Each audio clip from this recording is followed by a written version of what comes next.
They know I don't want sympathy. They never say, "Mom, you're not walking well today."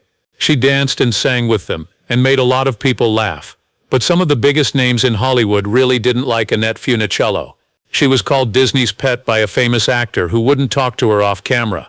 Someone else told producers lies in their ear. Some people worked together against her in secret. Annabelle didn't say anything for years. She kept their identity secret while they tried to hurt her. But she finally told the truth before she died. And even Walt Disney was shocked by it. Funicello was born in Utica, New York on October 23, 1942. Virginia John Albano and Joseph Edward Funicello were proud to be Italian Americans, and they raised their daughter in a close-knit working-class neighborhood. Family was very important in that part of Utica. The streets were filled with the smell of garlic and fresh bread. Almost as many people spoke Italian as English. It was a simple life, but it was full of pride and love. Annette's strong sense of community shaped who she is today, before she ever went on stage. When she was 4 years old, her parents packed up and moved west, ending up in the San Fernando Valley in California. They didn't want to be famous in Hollywood, they just wanted a better life. The move, however, was just the beginning of something much bigger. Annette was so shy that she could hardly speak up in public. Her mom signed her up for dance classes, hoping she'd feel better about herself. They weren't ready for Annette to take the stage so quickly. When she was in the spotlight, her quiet personality went away. The dance classes set off a spark that neither she nor her parents saw coming. That spark grew into a flame in December 1955. She did Swan Lake at the Starlight Bowl in Burbank when she was only 13 years old. It was just another concert, until it wasn't. Walt Disney was sitting there quietly watching, but no one in the crowd knew it. He wasn't trying to find ballerinas. He was looking for kids who could become stars, and Annette stood out. Grace, charm, and something else he couldn't quite put his finger on. A few days later, she got a call that would never be the same again. He wanted her to be on his new TV show, The Mickey Mouse Club. The auditions were really tough. In order to be one of the 24 Mouseketeers, more than 200 kids showed up. She wasn't the first person in line. She wasn't even third or second. She was the last person chosen. 24. But Disney felt something about her. He saw something that no one else did. She was more than just talented. She was real. He knew that people would connect with her. She did great when he gave her a chance. It was worth $160 a week by the time she signed the 7-year deal. Some adults make that much in a month. There was one catch to the deal though. Her pay would go up quickly if she did a good job. She made $500 a week soon after. There are also royalties from merchandise, reruns, and public appearances. Anne Funicello became a millionaire by the end. She was only 20 years old. What shocked Disney Studios the most though was what came next. There was a lot of fan mail, thousands of letters. She was getting between 6,000 and 8,000 letters a month by the end of the first season. It was a surprise to everyone. The other Mouseketeers weren't even close. Elizabeth Taylor was the only one who got more letters at that time. She was already a big star in movies. Ellen was called into Walt Disney's office one day. His face looked confused. Someone asked, "Do you have a lot of Italian relatives?" The woman told her no because she had too much mail for you. He said it was true. People from many places were drawn to her charm. A lot of people in America, especially young boys, liked her. Some people sent her rings and watches, basically making a proposal by mail. She sent all of them back. That image of being good and honest wasn't an act. She was in more than just dance numbers now. Soon she was in charge of whole shows. She played the lead role in Adventure in Dairyland in 1956, which was filmed on a real farm in Verona, Wisconsin. It was both a story and a lesson. People loved seeing her interact with cows, farmers, and country life, which was very different from her Hollywood life. After that, she played a sweet, normal ranch girl in Spin and Marty. She became well known for these roles, and they weren't just TV hits. They were the basis for comics, books, and reruns that ran for decades. But all good things must come to an end. The Mickey Mouse Club's last episode aired in 1958. The cast and crew hugged, said goodbye, and cried on set. Annette was the most upset. Afterward, she said, "I've never cried so hard in my life." A lot of the Mouseketeers were fired, but Annette was still kept on. Disney asked her to come back to his office. She thought she might lose her job. He gave her a new contract instead, this time for her own cereal. She was not being let go. She was being raised. There was a different story going on behind the scenes. It was a love story between two teens. During the first year of the show, Annette dated Lonnie Burr, who was also a Mouseketeer. He asked her to marry him at a party, and she said yes, at least for a short time. Her dad didn't like it. He made her give the ring back right away. Still, they had one special moment together. Annette's first kiss was from Lonnie. That was something he didn't know until 1994, when her autobiography told him. After many years they got back together for a TV movie called Lots of Luck. As adults, it was the only time two original Mouseketeers worked together. It was a sweet moment that showed that some childhood memories last forever, even in the tough world of Hollywood. Something strange happened in 1959. Annette Funicello, a bubbly teen girl, put out a song that made music history. It was only 1 minute and 38 seconds long. It was called Tall Paul, and it wasn't just a hit. It caused a big stir across the country. It got as high as number 7 on the Billboard Hot 100 and number 6 in Canada. Annette was the first woman to ever get a rock and roll song into the top 10 with that song. The Sherman Brothers and Bob Roberts wrote the song. A big break came from the same success. Dick Clark asked her to join his well-known Caravan of Stars tour. From September to November 1959, she went on tour with Paul Anka, Duane Eddy, the Coasters, and other artists. It was her birthday on stage in Houston on October 21st, so the tour stopped in the middle of the show. There were some rough spots though. The crowd got loud some nights. Fights started. People were put in jail. Why not Annette? She kept singing. Her rise was so quick and strong that Walt Disney only hired the Sherman Brothers from then on. They would win an Oscar for Mary Poppins in the end. When Disney was 60, he tried something new. Italianette is the name of their new album. The idea was simple. Give Annette a package with an Italian theme. On the cover, she was shown snapping her fingers while dressed in a fun Italian style. The music also went with the theme. Odio Mio was the title track of the album that did the best. It was sexy, romantic, and different from anything else she had done. People liked the song because it made them feel like they were lounging on velvet. More than 1 million copies were bought. The mood was also present in other songs on the album. Mi Amor, Mia Cara, Dream Boy, and Please Please Signora. A lot of them were written by the Sherman Brothers. There was more to it than just music. It was a full test of marketing. This album with Italian themes came between two others that made a clever trilogy. Hawaiianette came first, and Danceanette came after. Disney worked on making her look better little by little. Pineapple Princess came out in the summer of 1960 and worked again. It stayed on the Billboard charts for 9 weeks after it came out. It turned out to be her third biggest hit. The Sherman Brothers also wrote the song, and it was the album's main track. There was a strong tropical vibe to that record. Annette wore a dress with palm trees on it. Blue Hawaii, Song of the Islands, and Huki Lau Song were on the list of songs. Just 12 songs made up the album, which was only 26 minutes long. It still made a big mark. Pineapple Princess was even advertised on a special pink label that came with some copies of the record. The song has been covered in many languages. A new version was made by the Hawaiian group Nalio Pili Mahana. There was also a German cover called Anananan Nas Prinzessin. This song was played in the comedy Barb and Star Go to Vista Del Mar in 2021. It never really went away. Outside of the public eye, Walt Disney had a clear plan for Annette. He hoped she would become another Teresa Brewer. He had over 600 songs, and in the 1950s, quirky hits like Music, Music, Music put him at the top of the charts. Disney looked up to her success and wanted to use the same methods she used. He thought Annette could do the same thing. But here's the catch. Annette didn't say which singer gave her sound. She gave credit to Tutti Camerata as her producer. Annette Funicello met Paul Anka at a dinner when she was only 17. John Anka was 18. They clicked right away. A simple conversation turned into something much more important. They couldn't be apart for a year. They talked on the phone for hours, sometimes up to 3 hours a night. They called more than 100 times over time. It was more than just a crush for two famous teens. He loved her very much. Anne told me she felt the same way. People thought they were too young and naive, but Annette wrote later, "Just because we were 17 didn't mean our love wasn't real." Hit songs were written about how strong the love was. In 1959, Paul wrote, "Put Your Head on My Shoulder." He also wrote Puppy Love the next year. He wrote that one because he had heard people laugh at their relationship by calling it Puppy Love. The song got to number 2 on the Billboard charts. He sang it to her on the phone too. They also made music together. Paul sat down at the piano and told her, "Annette, think of the words and say what comes to mind. On one track, the music will go with it."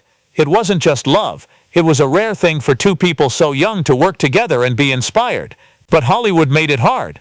Annette had a deal with Disney, and Disney was very strict. Paul had a clear memory of it. They always had an adult with them when they saw each other. Even going on a real date with her was against the rules. The people who work for Disney kept telling him, "Mr. Disney doesn't want you near her." They treated Annette like she was theirs. Paul had to sneak around to spend some time with her by himself.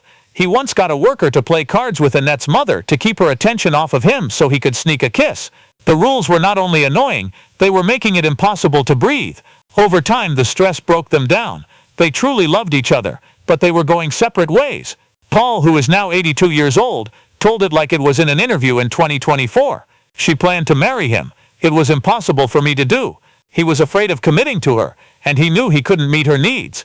Annette began dating Paul's agent, Jack Gilardi. Soon after they broke up, they got married. After a year, Paul got married to someone else in Paris. The pain never really went away, even after everything. Paul was once told by Frankie Avalon that she did love him. Paul's answer was simple. Well, I loved her. Her love life was changing, and her career was about to take off. Beach Party came out in theaters on July 11, 1963. It did so well that it broke records. It got 48,000 reviews on its first day, or It made $290,800 in its first week in just 30 theaters. The movie made $1.2 million by the end of the year, but it only cost $800,000. For hours, kids stood in line to see it.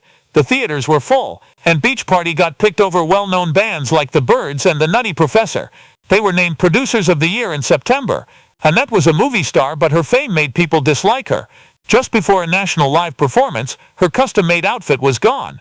She had to use an extra costume that didn't fit. The people in the room could tell she was uncomfortable. It turned out that a coworker who was angry about not getting the lead role had hidden the outfit on purpose. Annette never said anything bad. She didn't say anything. She thanked everyone. Behind the scenes, everyone knew what had happened, but she never named anyone. The anger was simmering just below the surface, and it didn't stop there. Producers wanted more beach movies as the trend grew. More skin makes you look better. They chose to change Annette's look. The next script had dances, bikini scenes, and clothes that showed a lot of skin. She said no when she saw the changes. She thought it went against everything she stood for, and especially the fans who had been with her since the Mickey Mouse Club. The producers were not pleased. They quickly got cold. They used someone else in the ads instead of her. They even hired another actress. Something had to be done to make things calm down. Annette didn't give up. At a time when young women were being asked all the time to sell their image, she said no. Because of her honesty, she became a target. Other actresses were very angry behind the happy beach scenes. They thought Annette didn't need to try. She was always picked out, always praised, and always great. Everyone was annoyed by that perfect picture, so they had to fight harder. It was more than just envy. That feeling was anger. Someone who was upset about losing hid Annette's costume before the live show. Some people said that she only got parts because Disney loved her. She might have been, but that favoritism made her feel heavy. She had to protect the image that made her famous in the first place. While others tried to get attention, she was only 22 years old when she fell in love with Jack Gilardi, her Hollywood agent, who was 12 years older than her. She had been a Disney child star and was now a full-fledged teen icon, with roles in hits like Babes in Toyland and the Beach Party series with Frankie Avalon. Gilardi wasn't just any agent. He was in charge of her career. In a quiet way, their work relationship turned into something more personal. They got married in January 1965. People responded right away, and with strong feelings. In fact, Charles Schulz used Linus's sadness over Annette's wedding in his Peanuts comic strip, with the line, "I can't stand it. This is awful. That's so sad." Annette Funicello is now an adult. But beneath the surface of cartoon tears was a relationship with a lot of unsettling parts. Later, Annette said that Gilardi had called her Dolly, which was also her father's name for her. She thought it was cute at the time. It showed she still thought of herself as a girl and not yet a woman ready to get married. She told him that she still felt like a 16-year-old when they got married, because she didn't want to fight or make him mad. In the end, she let Gilardi make all the important choices. Gina, Jack Jr., and Jason were their 3 children who were born together. But as the years went by, that quiet obedience turned into quiet pain. The more sure of herself she became, the more she felt trapped. She wasn't a partner in her marriage. It was an unfair deal that came about because of naivety and an imbalance of power. Frankie Avalon was a bright spot in her life at this time. Their chemistry on screen had made a string of successful beach movies. But when they weren't working together, they became friends, which isn't often seen in show business. Being honest, loyal, and long-lasting, she made Avalon the godfather of her daughter Gina. He was more than just a name on a paper. He stayed close to the family for more than 30 years, even after the cameras stopped rolling. Their friendship grew stronger. Annette's first signs of multiple sclerosis showed up while she was filming Back to the Beach in 1987. Frankie was there. He saw how things had changed. During her last years when she couldn't talk, he kept in touch with her kids. A lot of Hollywood relationships end when the stars move on, but this one never did. The Funicello family was like family to Avalon, who has 8 children, and he was there for them until Annette died in 2013. Annette finally split up with Galani between 1981 and 1983, after being married for almost 18 years. No longer was she that good of a young wife. Even though it was painful, the divorce changed her life. She had grown. She knew how to speak up. They didn't take it to court like many famous couples did at the time. Instead, they settled out of court. Even more important, she made sure her kids stayed close to their dad. She had some of the best years of her life as a single mother for 5 years. She helped out at St. Cyril's School and drove carpools. Finally, she found her voice. She said those years were when she became who she is now, not scared of disagreements or living in the shadow of other people anymore. Glenn Holt then showed up. They met many years ago at the Hollywood Park racetrack, when she was a teenager that was visiting her parents. Holt trained harness horses and had a fond memory of her. She went back to the track and reconnected with him after her divorce. They were both in their 40s, divorced and ready to start a real life together. Their love story moved slowly. It began with friendship. They got married on May 30, 1986. Mickey Mouse showed up at the reception and danced with the bride, a magical nod to her Disney days. It worked out for both of their families when they got married. Annette Funicello was 45 years old and having a career comeback in early 1987. She got back together with Frankie Avalon and was in Back to the Beach again. But something scary was going on behind the scenes. It was always making her feel dizzy. I had headaches all the time. The worst part was that she could hardly walk straight. Multiple sclerosis was the diagnosis that changed everything for her. She didn't tell anyone. She kept it to herself. Not even her family or friends. She kept it a secret for 5 long years. Her body was slowly shutting down while she smiled for the cameras and performed on stage. She was scared that people would think she was weak or broken. She didn't say anything when she tripped while filming. The woman they saw laughing and dancing was barely able to keep it together. It cost something to hide it, though. Somebody saw that something was wrong. She couldn't walk right. She didn't look steady. There were whispers. Was she drunk? Was she hiding that she drank too much? The news was full of rumors. The tabloids said she was just another child star who had lost it all and was drinking. Even though it wasn't true, the rumors kept going around. It was terrible for someone who had always been seen as America's sweetheart. She didn't say anything because she was afraid people would stop loving her. She didn't correct the lie, so she lived with the shame. She was fighting a sickness that takes away everything slowly. But everyone else thought she was just another tired Hollywood star. It hurt more when they talked about other people. It finally got too much. She chose to speak out in July 1992. She told the world the truth in a powerful interview on 2020. She had MS and had lived with it since 1987. Everyone was shocked by the news. A lot of people cried, said sorry, and listened. She said she didn't tell anyone because she didn't want her fans to be scared. There were too many rumors, though. Disney made her a Disney legend that same year. It seemed like the right time. Annette was no longer just a former Mouseketeer. A lot of people were afraid to talk about her disease because she became its face. Being honest with others helped them come forward. She used her pain to do something. And she wasn't done yet. She set up the Annette Funicello Research Fund for Neurological Disorders in 1993. The name wasn't just on a piece of paper. It was her fight in public. She made sure that every dollar went to study. There are no salaries and no waste. That's all. The fund helped pay for new studies, worked with big groups, and focused on treatments that could really make a difference. Glenn Holt, her husband, gave it all he had to help. He helped spread the word, raised money, and carried on the mission even after she died. Families had hope because of the fund. It told doctors things. It also gave Annette's pain a reason. Glenn Holt was more than just a husband. He was what kept her alive. They got married in 1986, right before she started having symptoms. He took care of her, protected her, and spoke for her for the next 27 years. He changed as the illness got worse. Glenn made her a custom wheelchair out of a harness racing seat when she could no longer walk in 2004. He still talked to her every day after she lost her speech in 2009. She had to have a feeding tube by that time. She had no control over anything. But Glenn never put her in a safe place. He took care of her, hired nurses, and fought for her honor. He even joined the board of her foundation and helped set up campaigns to raise money. He did more than just take care of her body. He kept her spirit alive. The pain did not go away, though. Things went wrong again in March 2011. The fire broke out in their Encino home. Annette had lived in that house for almost 40 years. Along with Glenn and a nurse, she was inside when it began. Even though firefighters got there quickly, the damage was already done. The fire damaged the house too much to fix. She had to be taken to the hospital because she breathed in smoke. She made it, but the trauma was very bad. The house where she used to raise her kids and have friends over was gone. They got $714 for the body parts and left their old life behind. They moved to a small ranch outside of Bakersfield because they had nowhere else to go. Outside of Hollywood it was quiet and in the country. The land was simple, but it was peaceful. Annette lived there for the last few years of her life. Instead of flashing lights, it was surrounded by farmland. Every night and day Glenn took care of her and made sure she was okay. It wasn't Disney at all, but it was safe. It was a secret. It let her be more than just the girl with the bow in her hair. She lost all of her voice in 2009. She could no longer speak a word. She used to sing Tall Paul and light up the Mickey Mouse Club. 77. She lost her voice, her ability to move, and even her ability to eat.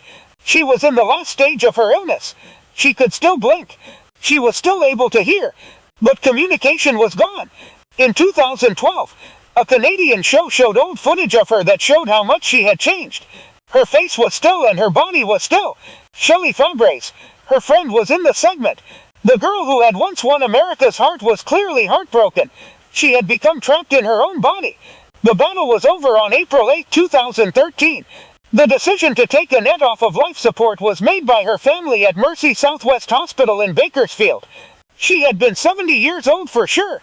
Gina, Jack Jr., and Jason, her children, were with her and holding her hands. Shelley Fabares was also there. She had been asleep for a long time. Gina, her daughter, said in a soft voice, "She's dancing on her toes in heaven." People all over the country were broken-hearted. Lots of tributes came in. Disney CEO Bob Iger called her one of Walt Disney's brightest stars and praised her for being brave and kind while she was sick.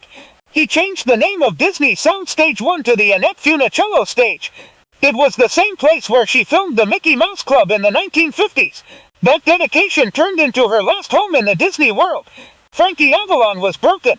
He was her co-star in movies, her date to drive-in movies, and her friend for life. He found out through a text message from her daughter. It said she was gone.